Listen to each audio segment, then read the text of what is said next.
As we heard from our Kim Jung-sil earlier, starting today, people in South Korea can consider themselves a year or maybe even 2 years younger.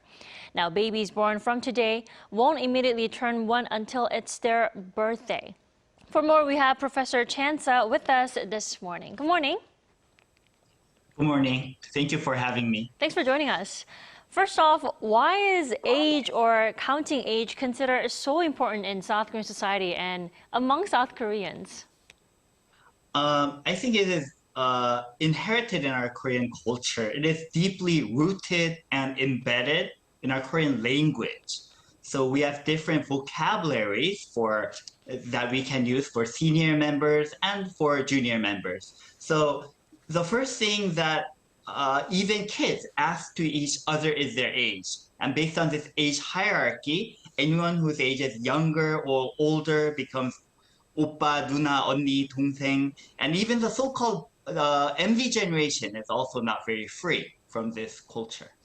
Right, the age hierarchy has been deeply embedded and, like you said, rooted in the Korean culture for ages. That's why we are so almost obsessed with asking age when we meet people for the first time, right? Yeah, correct. Then what confusion or maybe complicated situation can arise from using a unique method of age calculation then? On one hand, I think the new way of counting age is quite straightforward. It is actually a global standard. So once you are born, you become 0. 1 year passed, you become 1. So there would not be anyone who become 2 years old just 1 or 2 months later after they are born.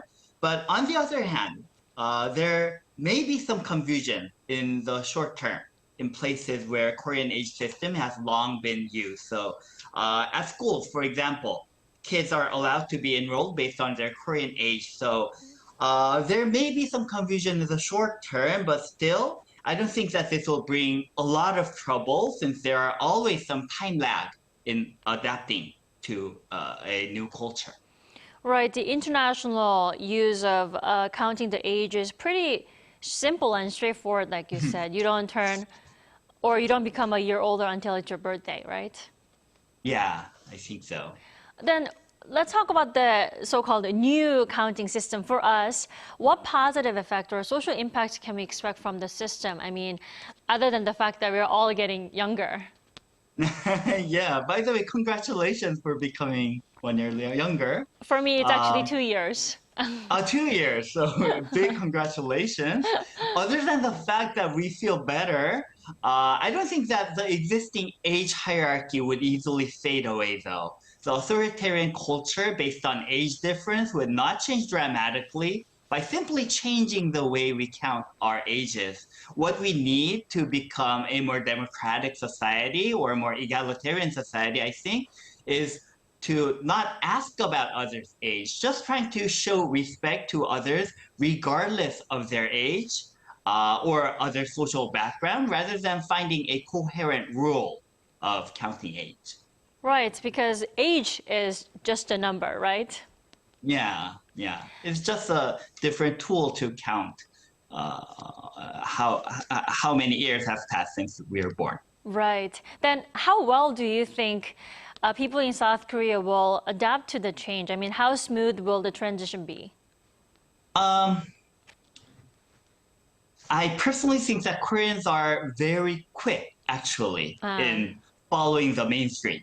Once you think this is mainstream, they are very good at adapting that. So they rarely try to stick with their old habits. So I think that the transition will not be very bumpy. It will be actually smooth once the new systems start to be accepted as a mainstream.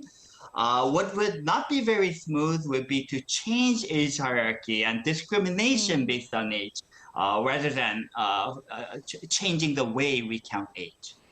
Right, because already for me, it hasn't been even half a day since the new aging counting system has been adopted. I don't feel awkward saying I'm 2 years younger. Yeah, correct. All right, thank you so much for your insight this morning. We appreciate it. Thank you very much for having me.